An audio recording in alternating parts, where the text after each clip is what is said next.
Whakalawhalahi atu hane e tau walatala tutupu ke lata moe awhiawhi nei. Good evening, this is our news bulletin for tonight. Koe pongi ni nei ne taha e kaina ni kua velai ki he maanga ko alufitonga moe tau whi whakakuai e tau tangata ni whai ua tua ki he mtakawia. Traffic was temporarily stalled this morning as emergency services responded to a house fire in Alofi South. Kua hokua te tau takitaki mai he atu Pasifika ke lata mo e whanuanga lohi he tau motu ne tutaki atu e ke forum ne whakahokua ki Samoa ke he whahitapu nei.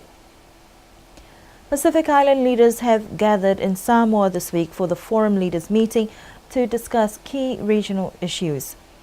Ka mate tonga hua ke lata mo e whalikolofu he Swansons. Foundation work starts for the development of the Swanson Supermarket Complex. Holomita ke tau whakaroanga he mdakau Boys Brigade he motu e lali ke whakakua e te whanau ke uropu. Niue Boys Brigade has a new initiative to teach members to play the bugle. Koe pongi ni nei ne tau whi whakakua e tau whakaroanga ke polatu I Alofitonga ha kua hai e taha whale ne kua velai tata atua e ke mtakawe e whali utu pinsini. Tala hau he tata ngata ni kua pule atua e ke tahe tau bisnisi ne tata atu ki kaina nei. Ki si ai he tata ngata ni whina atua e polatu, moe awhi atua e ke ia ke hu, koe whai tangata na kaina nofi kaina, ha kua tunga kua vela e whale. Kua mātutaki whakamawhisi atua e ke whahe tāma seawhi, mai hoku atu whoki e whahinga hua leo leo, ke tau whi tau pile wafi ne kua atua e ke mtakawi nei. Koe mga hone hoku atua e mtakau tāma seawhi, nā kei lohi awhi moe kua kisia, hai iei ke he pakatoke lau he whale. Whakau e ni haka nā kei whitangata I kai, na ke mga hone velai, moe nā kei whitangata ne pākia ai. Traffic was backed up briefly this morning as police and fire department staff responded to a house fire in Alofi South, according to a business owner nearby. She was informed by a local who was driving past that the house across the road appeared to be on fire, and she immediately called the fire station. Police cordoned off the area and stopped traffic to avoid any potential additional disasters. Despite caution from the police, there were many curious bystanders who were on their way to work who stopped to observe as response services put out this fire. Thankfully, there was no one at home at the time, and an investigation into the cause of the fire is ongoing. Kua hoku atua e tau takitaki he Pasifika mai whanuanga lohi he forum ne whakahoku e ki Samoa he tapu nei mai au whā ke hau balu I Sepetema. Kua mta kauhani ue ne kua tuku whenonga e ke hawhalaile kua mole takitaki e he iki pule ko Billy Tālangi. Kua e ke pule langotai ko Talaisi Tama Talaisi. Tohi kupu lohi he whakatuwhono ko Richard Hipper. Tau tangata ngahua langotai ko Patsy One Tama mo Haylene Tongia Mana. Hahai ei whoki whaluhukui mai tamtakau I whawhi whakatuwhono, ko laua ia ko Ray Finley mai he Niue Chamber of Commerce, mo Sione Heke leo lahi mai he mtakau ni Wango. Koe whakawehanga manatu, ke lata me tau nei koe atu Pasifika, koe tau atu motu ni koe vikutakai ai e moana, si koe laulahi tau whakatutalanga halau tolu, ke he tau matakupu tunga hiki ki ang mutangi, tau koloa ki moana me whakawanganga he tau koloa nei.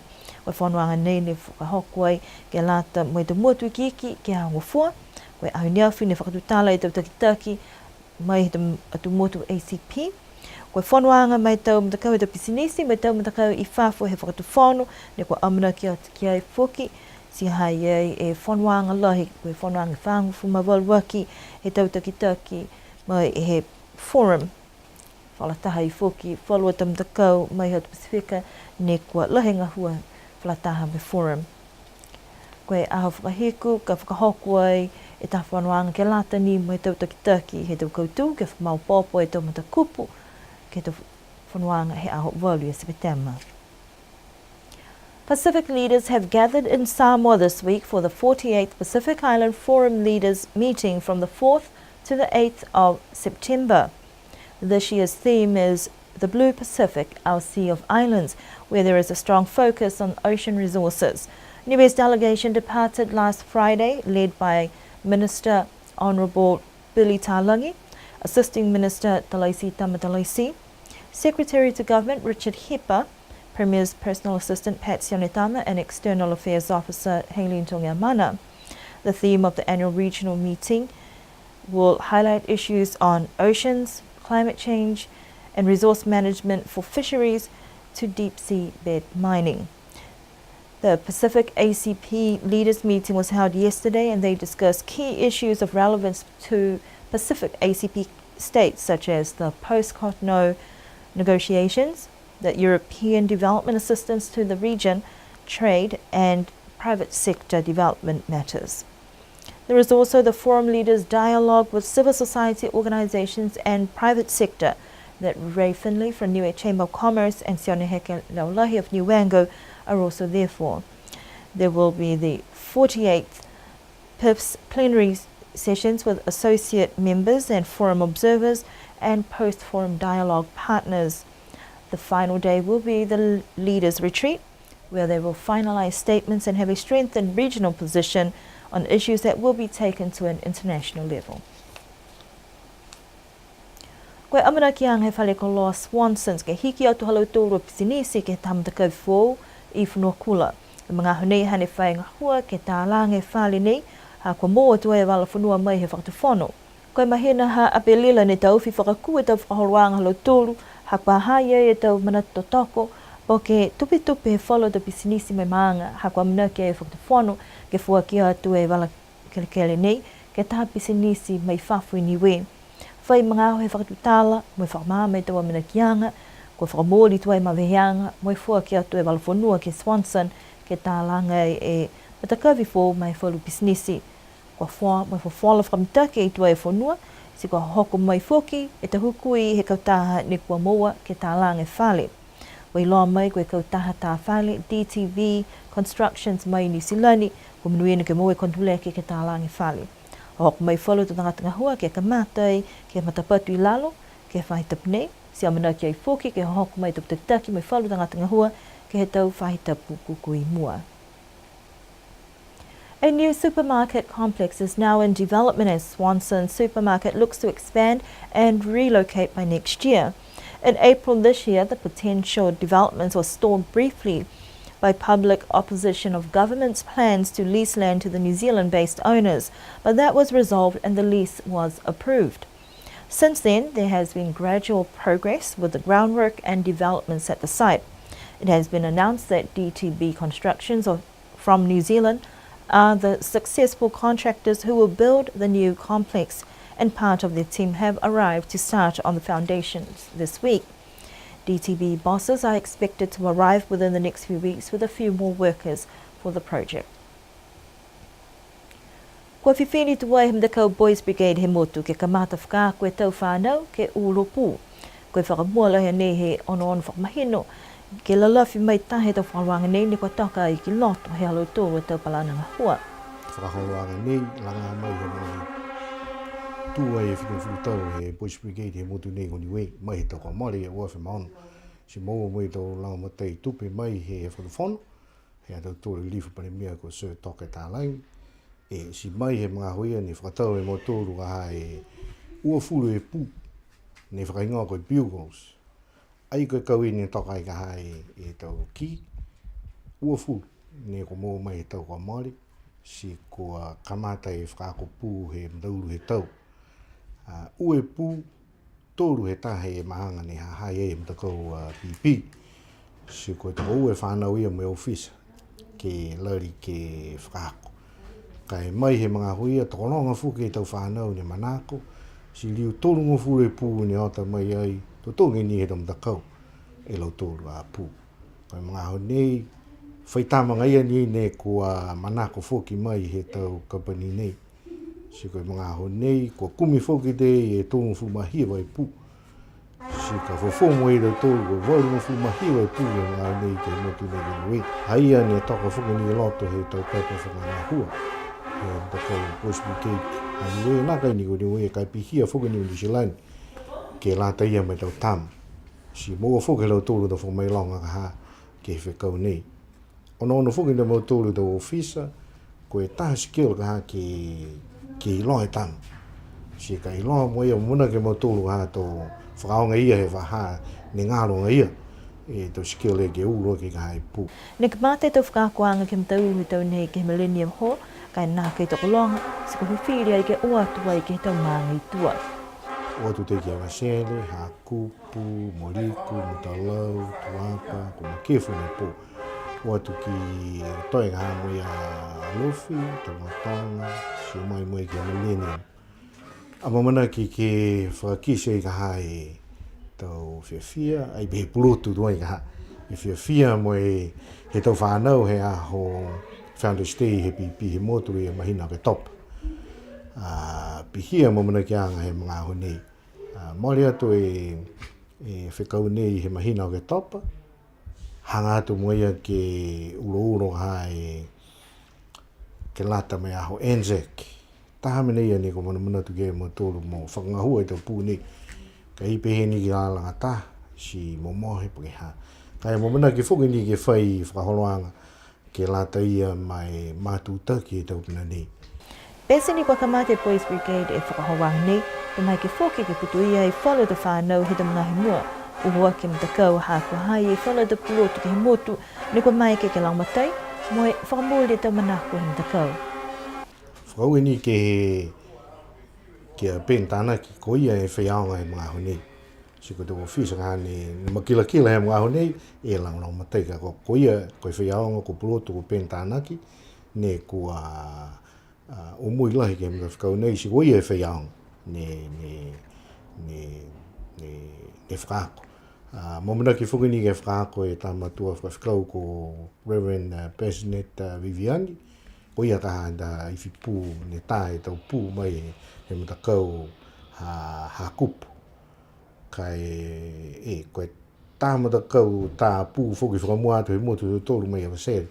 Kai hai ngai ni ne whai ngā hua ke mga honi. Whakau e whuki ni ke taha tangata bisinisi ko Stan Kalauni, New Way Rentals. Ko ia ne whuaki mai 5 van ke laumatai ai e tahatu i tau whanau. Kai taha le kua ia mōri he mga whakapāne tau se mauturu ke Millennium. Ngā hoa reo tāmani mai haka transport. Hina tō talatara mai ori ke ia, me whakau i ke ia, hako mai ke taria ia ke laumatai e te whakau nei. Koe a mana ki ana ka eke ko holomitaki e tau whawanga, tō whakalaulahi atu whoki e whalukawa uropo, mai manako ke whakatū taha matakau mai motu. Boys Brigade members are in the initial stages of learning how to play brass band instruments as part of skills development. The Boys Brigade is an interdenominational worldwide youth network set up for the advancement of Christ's kingdom amongst boys and the promotion of habits of obedience, reverence, discipline, self-respect, and all that tends towards a true Christian manliness. The Niue Company was established in 1946, and this is the first time in its 70-year history that the brigade in Niue have made a move to look at building skills of its membership, to look at developing a proper brass band. It started when we celebrate the 70 years anniversary last year, 2016, and we have a bit of funds from the government and appreciate the donation from or the assistance from Sir Tokai Talangi government. And from that we bought 20 bugles, and it was distributed to the companies where they have the Boys Brigade now. And from that the companies from the villages, they bought an extra 30, and now we request also for another 39. So total coming October will be 89 bugles. And this is one of the activities inside the manual of the Boys Brigade, and it's one of the skills that if the boy wish to learn, we supply the materials. But lucky now we have the bugles, and looking at the response from the boys, or they like playing this instrument, and that's why we buy another 60 on to accommodate the keen and the interest from the boys. Speedo says that the decision to start off with the bugle was based on the fact that it would not be too difficult to learn. There were tutors available on island, and it was a more cost-effective instrument to purchase. Sessions are held once a week, where the groups go to a different village each week. There was some clash on some of the activities in the villages, like the reading classes in the evenings. We started off for Friday afternoons, but it clashed with the new high school students taking lessons, and also so now we use Monday afternoons, 5 p.m. to 6, and yeah, it looks like the turnout it's good because it's no other activities around at that time. The group has been fortunate that there are those within the organisation like Ben Tanaki who have the skills and are willing to tutor. It is early days yet, but the Boys Brigade have big plans for future developments. Coming October, we will be celebrating our 71 years, the Boys Brigade. We will be showcased on the day, and after that, we will continue and we'll talk to the RSA. If they come and listen and we pass to play the last post, that's one of the aim we would like to play on the National Day of the Anzac, and also on the villages, because they have Anzac celebrations as well. And that is one of the activity we will be heading towards, and after this maybe we'll go towards forming a brass band. There are some brass band in the Boys Brigade in the Cook Islands, in Singapore, Australia and New Zealand, and why not Niue? The Niue Boys Brigade expressed their gratitude for transportation that was offered by Niue Rentals, used each week to get around to the outer villages. Although the program has been developed for the Boys Brigade, there is also an opportunity for others to join in.